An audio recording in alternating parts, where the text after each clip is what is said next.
Seja bem-vindo à Primeira Igreja Batista do Pará. Seu vídeo já vai começar. Mas antes, não esqueça de se inscrever, dar o like e ativar as notificações. Quantos têm o texto sagrado, ergam-no para que eu possa ver. Ótimo. Nós vamos continuar o exame da unidade que vai dos versículos 23 a 29 do 10º capítulo do Evangelho de João Marcos. Evangelho de Marcos, capítulo 10, nós vamos considerar, já iniciamos a consideração, vamos continuar neste domingo e domingo que vem avaliando esta unidade. Ela vai do versículo 23 ao versículo 29. Eu leio na Ara, você acompanha na sua tradução, acompanha na tua tradução comigo. Então Jesus, olhando ao redor, disse aos seus discípulos: quão dificilmente entrarão no reino de Deus os que têm riquezas.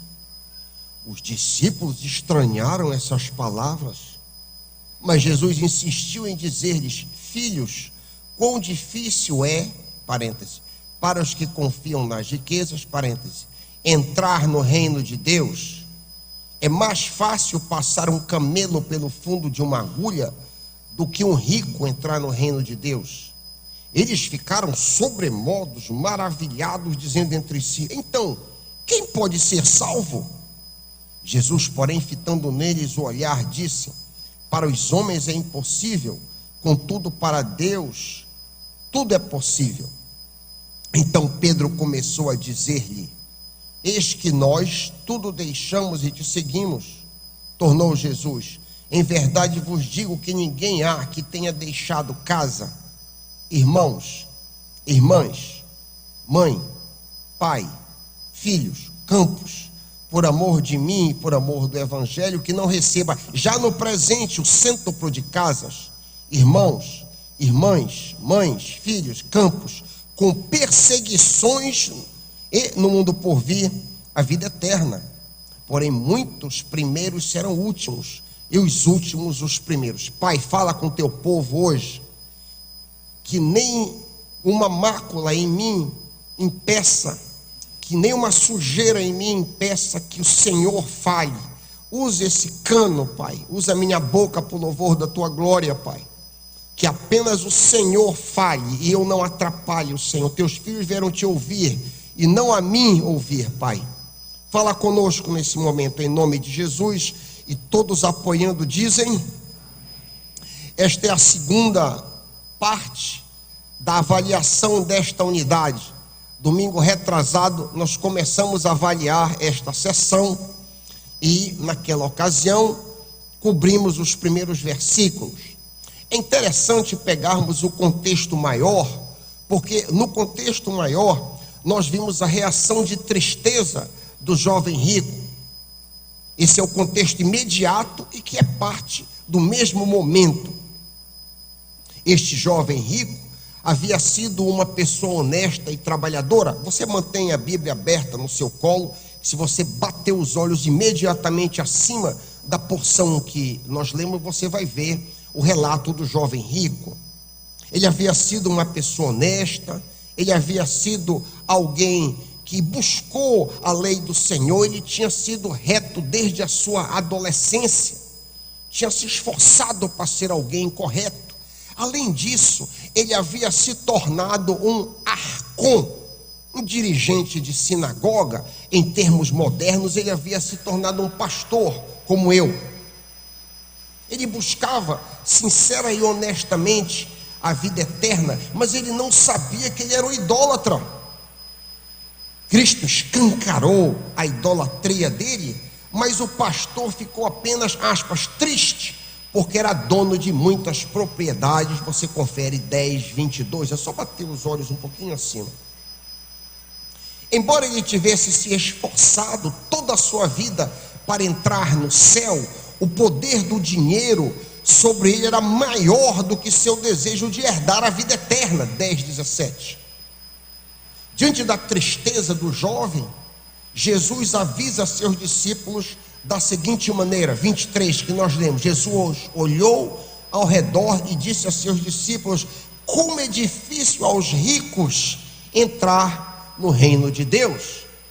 A conclusão lógica e inevitável é que é muito mais fácil um pobre ser salvo, é muito mais fácil um pobre entrar no reino de Deus do que uma pessoa que tem recursos, que tem muitos recursos. Veja bem agora, há uma adversativa aqui. Todos, igualmente todos, sem exceção, ricos e pobres, têm que pagar um preço de renúncia para entrar no reino de Deus, mas para os ricos o preço é maior. Essa é a diferença. Eu vou dizer isso de novo. Todos, sem exceção, todos, cultos, incultos, ricos, pobres, todos têm que pagar um preço para entrar no reino de Deus. Mas esse preço para os ricos é muito maior. Os discípulos ficaram impactados com a afirmação de Cristo, como nós lemos no 24a. Acompanha comigo. Os discípulos ficaram admirados com estas palavras. Na passagem paralela, não precisa voltar para a passagem paralela, mas na passagem paralela, em Mateus 19, 25, a afirmação é mais contundente. Lá diz assim: ficaram grandemente maravilhados. Por que eles ficaram maravilhados? Por quê? Qual foi a causa do assombro? Todas as vezes que você estiver lendo a Escritura, se acostume a fazer perguntas. Por que eles ficaram assim, tão impactados? Duas razões. São duas as razões que os deixaram perplexos diante da afirmação do Senhor Jesus. A gente vai avaliar. Título de resumo: a primeira razão era parte da antiga aliança, prova da bênção do Senhor ser rico. Essa é a primeira razão. A gente vai avaliar já já. E a segunda razão era parte da cultura do Antigo Testamento, comprar a Deus. Talvez você ficou chocado com essa afirmação. Era parte da cultura rabínica comprar a Deus. Vamos avaliar os dois pontos em maior detalhe, o primeiro e mais rapidamente o segundo. A velha aliança conectava o favor de Deus a bênçãos materiais. Quanto mais alguém tinha dinheiro, mais abençoado ele seria. A Constituição ou Carta Magna da antiga aliança, Deuteronômio 28, coloca isso claramente. Se você quiser conferir, para que você não dependa das minhas palavras, mas da palavra de Deus, você pode se voltar para a Constituição, a Carta Magna do estabelecimento da antiga aliança, Deuteronômio 28. Vou dar dois exemplos. Como vocês sabem, a aliança é um contrato. Aliança, só para que fique claro isso na mente dos irmãos. O que é uma aliança? Uma aliança é um acordo, um contrato que alguém faz. Por exemplo, eu fiz uma aliança com uma determinada pessoa, a Betina. Eu tenho um contrato com ela, eu tenho uma aliança. O nome do anel é o mesmo nome disso, a aliança. Deus fez uma aliança com um determinado povo, com os judeus, com os israelitas, apenas com esse povo. E Deus fez uma outra aliança posteriormente, 1500 anos depois, com todos os povos, através de Cristo. Isso que é aliança. Eu me preocupo que sempre que eu trato desse assunto, as pessoas podem confundir os documentos da aliança, que é o Antigo Testamento, com a aliança em si. Os documentos são igualmente válidos, foram escritos para o nosso ensino, mas o relacionamento que os documentos descrevem desapareceram, caducaram, tá bem? Isso aqui é um parêntese para que fique claro para os irmãos. Voltando então, na antiga aliança, na aliança feita com os judeus, há uma ligação clara entre ter propriedades, ser abastado e ser abençoado por Deus. Eu queria dar 2 exemplos. Deuteronômio 28:8. Olha comigo, Deuteronômio 28:8. O Senhor nosso Deus abençoará vocês em tudo o que fizerem. Ele lhes dará tanto trigo que seus depósitos ficarão cheios. Ele os abençoará ricamente na terra que está dando a vocês. Vocês vão ter muito. Um outro exemplo, alguns versículos abaixo, verso 11. Ele, Deus, lhes dará muitos filhos, muitos animais, boas colheitas na terra que está dando a vocês, de acordo com o juramento que fez aos seus antepassados. Em casa, eu recomendo que você examine essa carta magna. Não há uma única palavra sobre vida pessoal. Não há uma única palavra sobre céu e inferno. Não há uma única palavra sobre vencer pecado. Não há uma vírgula. Não há uma vírgula em toda a Constituição a respeito da vida interior. É tudo externo. A velha aliança é física, é terrena, é externa e é temporal. E marque agora, a prosperidade na velha aliança era material. Isso aqui é o resumo do que eu tinha a dizer a respeito disso. Eu poderia pregar vários sermões só em cima disso aqui, porque isso é um conteúdo riquíssimo e que muito crente é enganado por pastores da prosperidade que usam promessas físicas para o povo de Deus hoje. Então, a prosperidade na antiga aliança basicamente é material. É um fato que na antiga aliança havia uma conexão muito clara entre acúmulo de riquezas e favor divino. Todavia, o machado foi posto à raiz das árvores, com Cristo inaugurando uma nova aliança, como nós lemos no estabelecimento, na Santa Ceia desta nova aliança. Este cálice é a nova aliança no meu sangue. Nesta nova aliança, a ênfase não é física, é espiritual. A ênfase não é terrena, é celestial. A ênfase não é externa, é interna. A ênfase não é temporal, é eterna. Essa é a ênfase. É completamente diferente. Nessa nova aliança, as bênçãos não são primariamente materiais, mas são espirituais. Eu arrisco dizer que a esmagadora maioria dos crentes não entende isso. Mas pastor Raik, e quais são as bênçãos então desta nova aliança? Me dê exemplos então. Não é casa, carro, ter filhos, ter apartamento? O que é então as bênçãos da nova aliança? As bênçãos as promessas, as bênçãos da nova aliança, particulares, a nova aliança é primariamente vitória sobre o pecado, vitória sobre a ira, vitória sobre o temperamento, Mateus 5:22, vitória sobre a lascívia, Mateus 5:28, vitória sobre a mentira, 5:37, vitória sobre o revanchismo, vitória sobre a vingança, 5:39, vitória sobre o ódio, vitória sobre a inveja, vitória sobre o ciúme, vitória sobre a ansiedade, vitória sobre o medo, 6:25, vitória sobre o amor ao dinheiro, de forma geral, vitória sobre si mesmo. Essas são as bênçãos particulares da nova aliança. Enquanto que na antiga aliança só havia promessa para perdão de pecados, na nova aliança a promessa para vitória sobre o pecado. Oh glória! Os grandes santos da antiga aliança, Isaías, Jeremias, João Batista, os grandes santos não tinham a promessa de vitória sobre o pecado. A promessa para eles era perdão de pecados. Isso aqui é importantíssimo também.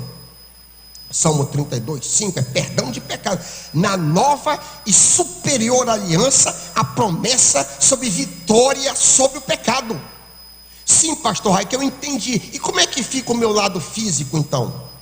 Como é que fica? Afinal de contas eu moro no mundo, eu não estou no céu ainda.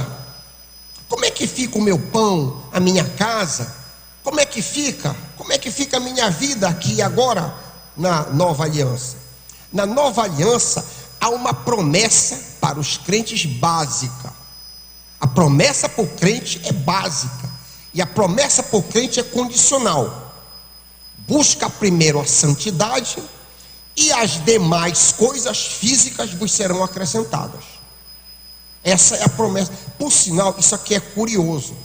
Se você examinar os documentos da Nova Aliança, de Mateus, Apocalipse, a exceção dessa promessa, não há nenhuma promessa física. Cara, para pensar nisso. Para pensar nisso. De Mateus capítulo 1 até Apocalipse 22, o corpo inteiro dos documentos que norteiam a Nova Aliança, não há, além dessa promessa, tem uma leve promessa que alguns teólogos disputam, que o apóstolo João faz numa de suas cartas sobre saúde. Tem ali levemente, ser um tanto disputável, mas no geral, as promessas são todas espirituais. Ele diz: buscai primeiro o reino de Deus e sua justiça, ou seja, busquem ser santos, e estas coisas, quais coisas? Comida, bebida, roupa, teto e o básico para viver dignamente será acrescentado. Você pode ler isso depois na sua casa, em Mateus 6:33. O fato que você e eu temos mais do que o básico, temos um carro, por exemplo, temos filhos, propriedades, etc., deve suscitar gratidão nos nossos corações. Mas estes bens, incluindo filhos, não devem medir o quanto eu e você somos abençoados pelo Senhor.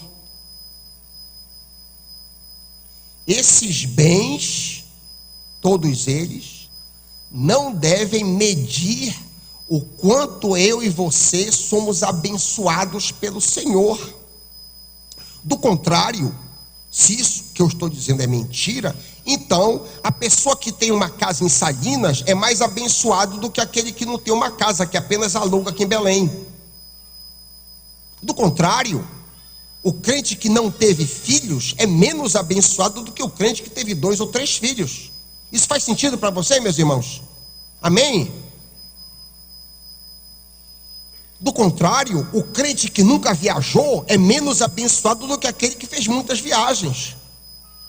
Tudo bem, pastor, eu entendi o que o senhor falou. E como que eu posso saber que de fato, como crente da Nova Aliança, eu sou abençoado pelo Senhor? Tem alguma maneira de eu medir? Eu sempre pensei que era o Senhor ter me dado isso, ter me dado aquilo. Existe alguma maneira de eu aferir a minha bênção, a bênção do Senhor sobre a minha vida? Sim. A marca inconteste que você é abençoado na Nova Aliança é o seu progresso em santidade. Essa é a marca que você pode se avaliar. Eu estou adquirindo mais e mais o caráter de Cristo. Eu vejo avanços na minha vida, avanço interior principalmente na minha vida. Eu estou participando mais da natureza divina, como Pedro mostra. Ou simplesmente eu vejo na minha vida vitória sobre pecado.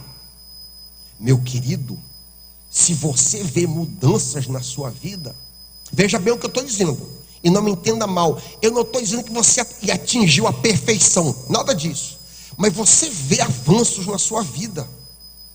Você nota áreas que estavam escuras e de repente se desconstrui. Olha, isso é uma área de egoísmo que eu não tinha enxergado.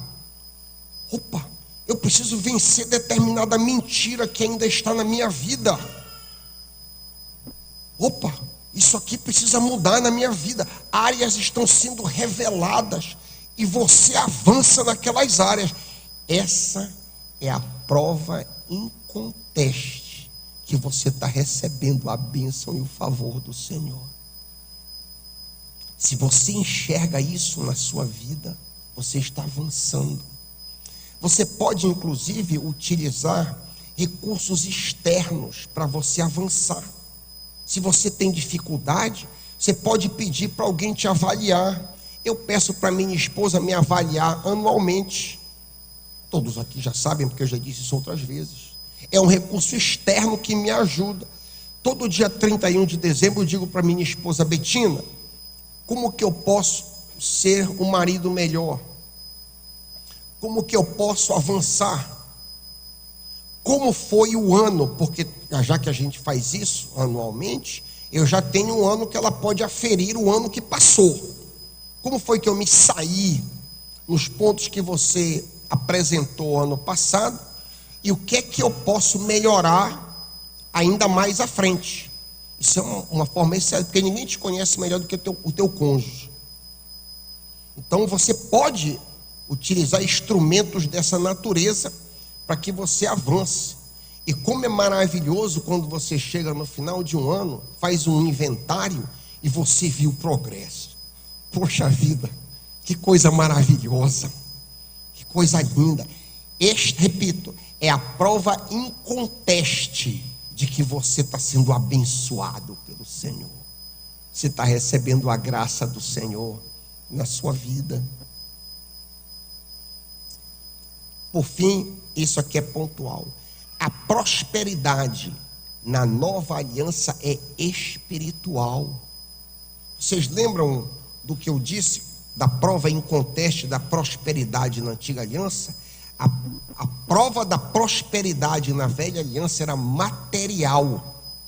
A prova da prosperidade na nova aliança é espiritual. Eu estou avançando espiritualmente. Resumindo todo este primeiro ponto, a razão da perplexidade dos discípulos. Na antiga aliança havia uma conexão entre acúmulo de riqueza e favor divino. Todavia, Jesus choca os discípulos ao ensinar-lhes que a riqueza havia se tornado uma barreira para o favor divino. Mudou com a nova aliança. Em segundo lugar, um outro ponto que tem a ver com a compra de Deus. O ensino rabínico era um tanto semelhante às indulgências medievais.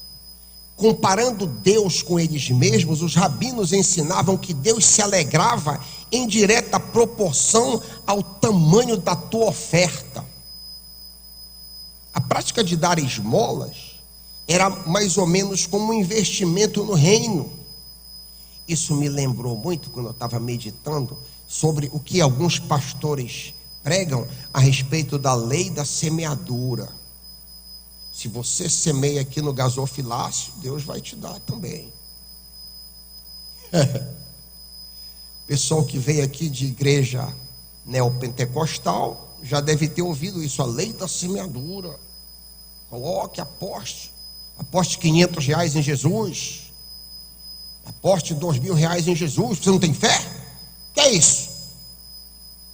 Era mais ou menos equivalente o que os rabinos diziam. Quem é rico pode dar mais para Deus e consequentemente é mais favorecido. Deus se agrada mais dele. Essa era a lógica da coisa. Também, quem é rico pode dar uma oferta superior. Um touro é superior a 2 pombinhos. Levítico capítulo 1. Há uma lógica do que os rabinos diziam com relação à compra de Deus.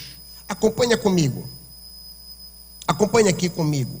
Levítico capítulo 1. Um touro, que era a oferta mais alta, o que mais custava para Deus, era mais caro do que um novilho. Aqui embaixo, olha, acompanha aqui a minha mão. Mas o novilho ainda era mais caro do que um cabrito. E o cabrito era mais caro do que o pombinho, que era a oferta mínima. A oferta que José e Maria, por serem pobres, fizeram ao Senhor. Então os rabinos ensinavam que havia uma proporção. Aí, se você tinha mais, você podia agradar mais a Deus. Os ricos também podiam dar grandes quantidades de dinheiro nos gasofilácios. Lembra que Jesus estava observando? Eles derramavam, que fazia barulho. Então aquilo adquire maior favor.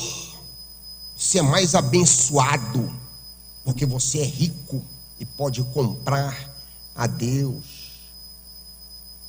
Dentro do limite de 20% da possessão da pessoa, os rabinos diziam que mais de 20% não era sábio.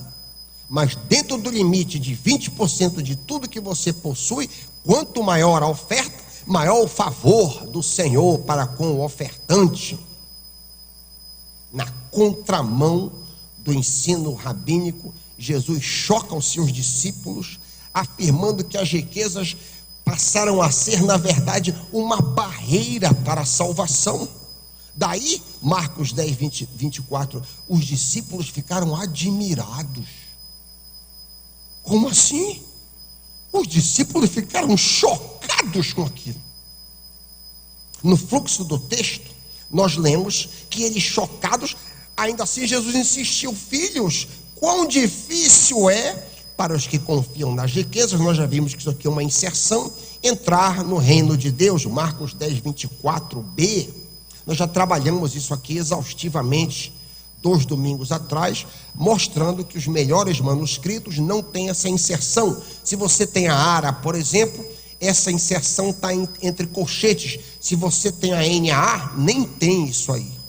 O texto vai direto. Se você tem a NVI também, o texto lê direto. O texto é categórico, quão difícil é entrar no reino de Deus. Não fala se é rico, se é pobre.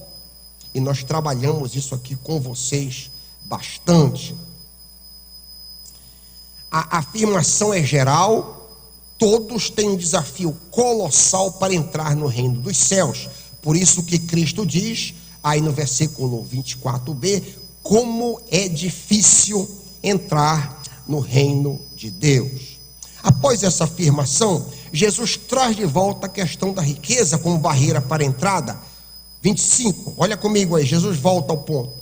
É mais fácil passar um camelo pelo fundo de uma agulha do que um rico entrar no reino dos céus.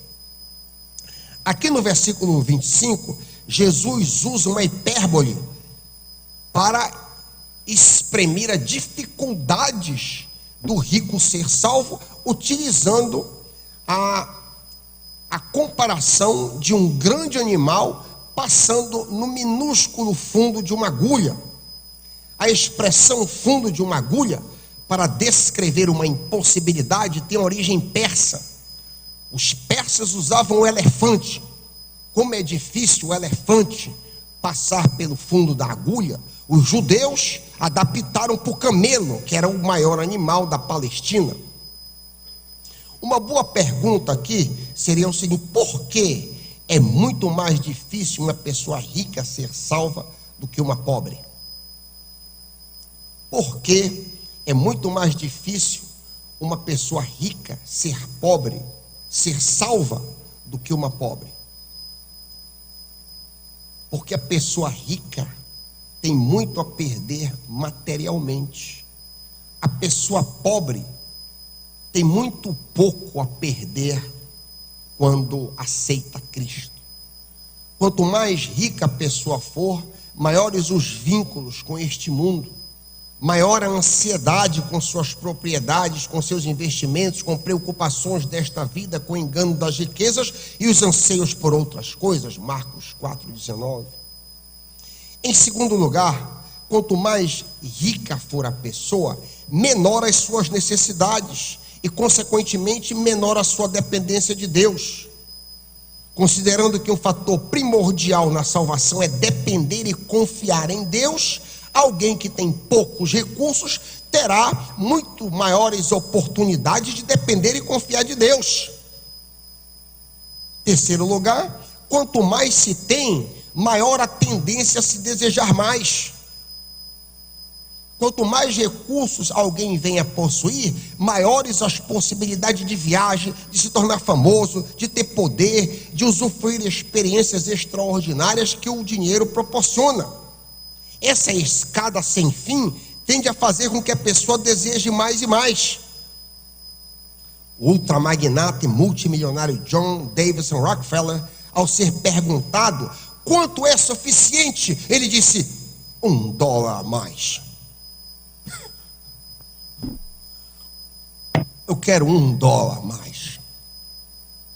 Essa tendência de quanto mais a gente tem, mais a gente quer. É uma tendência humana. Em quarto e último lugar, talvez a mais importante razão, é que quanto mais nós temos, maior a possibilidade de contaminação com orgulho. Quanto mais riquezas nós possuímos, maior a porta de entrada para que o orgulho tome conta mais e mais dos nossos corações. Quem tem menos financeiramente tem menor possibilidade de ostentações. Quem tem menos recurso tem menor possibilidade de altivez, porque simplesmente ele não tem meios para tais. Não é à toa que o apóstolo Paulo diz em 1 de Timóteo 6,17: aos que têm riquezas neste mundo, ordene que não sejam orgulhosos. Não é à toa que ele disse isso. E aqui nesse quarto ponto do orgulho, eu queria que a gente raciocinasse de uma outra forma também, não apenas levando em conta riquezas físicas, monetárias, mas também as riquezas que este mundo admira e que não necessariamente são boas ou mais, elas são neutras, mas são riquezas que o mundo admira e que elas podem ser porta de entrada para o orgulho. Riquezas do tipo posição social, beleza física, moralidade, talento, nome de família, inteligência, fama, títulos. Essas coisas, essas riquezas, podem ser uma barreira de entrada no reino de Deus. Veja bem, eu quero deixar claro isso. Essas riquezas por si, elas não são necessariamente más, mas elas podem ser portas poderosas de entrada para o orgulho. Considera comigo o seguinte ponto a título de exemplo. Considera comigo. Uma moça de grande beleza física pode facilmente se orgulhar da sua formosura pelo fato de chamar a atenção de todos onde quer que ela esteja. Neste caso, uma beleza, uma riqueza que Deus deu a ela pode se tornar um tremendo obstáculo para herdar a vida eterna. Uma moça que não se considera objetivamente linda tende a não ser tentada por este orgulho em particular. Faz sentido isso, meus irmãos? Isso aqui é um raciocínio lógico e indisputável. Considera um outro exemplo. Um homem de elevado padrão moral, uma riqueza maravilhosa, por sinal, tende a se ufanar da sua justiça própria. E essa moralidade pode se tornar um tremendo obstáculo para ele herdar a vida eterna. Afinal, meus irmãos, quem foi que terminou fora de casa? Foi o moralista ou foi o filho pródigo que espocou o dinheiro do pai com prostitutas? Quem é que termina a história fora de casa e quem que termina a história dentro de casa? É o pródigo. Na mesma linha de raciocínio, moralidade, uma riqueza maravilhosa, por sinal, viu? Não me entendam mal, mas olha aqui. Imagina uma mulher que tentou ser a melhor filha possível para seus pais, casou-se virgem, lutou para ser uma excelente esposa ao seu marido, amou e se dedicou aos seus filhos, trabalhou com afinco em tudo que se envolveu e finalmente se tornou uma avó exemplar. Toda essa riqueza moral maravilhosa pode ser um tremendo obstáculo para ela herdar a vida eterna. Se alguém apresenta para ela a salvação em Cristo, ela pode pensar que há poucas razões para ela aceitar esse Salvador. Ela tem vivido uma vida exemplar. Compreende aqui? Mas se Cristo for apresentado a uma meretriz, ela não tem dificuldade de saber que moralmente ela está falida. não é difícil para ela enxergar a falência moral dela. Considera ainda um outro exemplo para nós terminarmos. Uma pessoa que tem muito talento, uma pessoa talentosa, uma pessoa que compõe, toca, canta, prega, tem uma multidão de talentos. Essa pessoa, ela pode se enganar pensando que ela é melhor do que os outros. Aquele irmãozinho que não tem talento, ou tem pouco talento, e ele ou ela pode se ver de repente. E esses talentos que são maravilhosos e que não tem nada de errado em si, pode ser um obstáculo para ele herdar a vida eterna. O mesmo princípio se aplica aqui a outras riquezas, títulos. Uma pessoa que tem bacharelado, mestrado, doutorado, pós-doutorado, pode pensar que ele é melhor do que o irmãozinho que só fez o primário. É muito fácil isso. Eu sofro disso.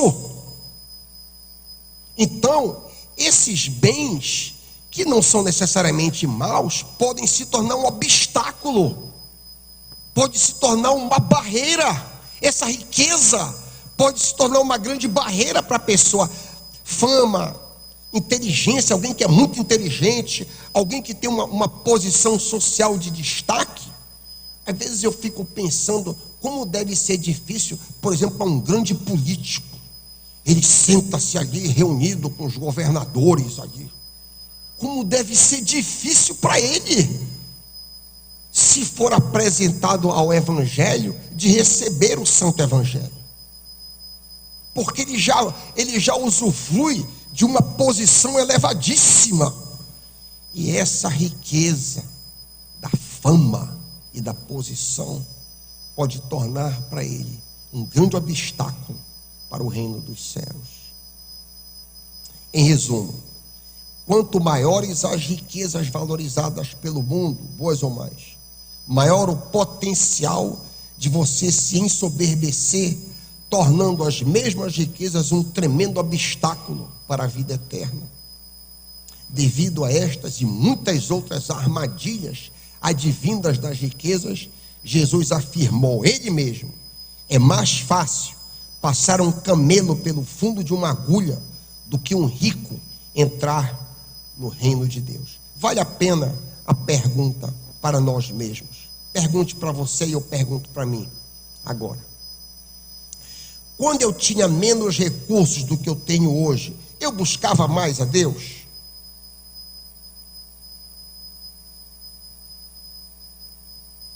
Se eu buscava mais a Deus quando eu tinha menos recursos, então o dinheiro que eu tenho hoje não está me fazendo bem espiritualmente, muito menos está sendo bênção de Deus na minha vida. Se ao invés de comunhão e gratidão ao Pai, o dinheiro me trouxe indiferença e distanciamento, fique certo que você está trilhando um caminho perigoso, tal qual Jesus advertiu. Como é difícil aos ricos entrarem no reino de Deus. É mais fácil passar um camelo pelo fundo de uma agulha do que um rico entrar no reino de Deus. Se o Senhor nos der graça, nós vamos concluir essa perícope domingo que vem. Pai, fala aos nossos corações, ao meu e ao coração dos meus irmãos, para que nós não sejamos tentados pelas propriedades, pelas riquezas, pelos talentos que temos. Em nome de Jesus, amém.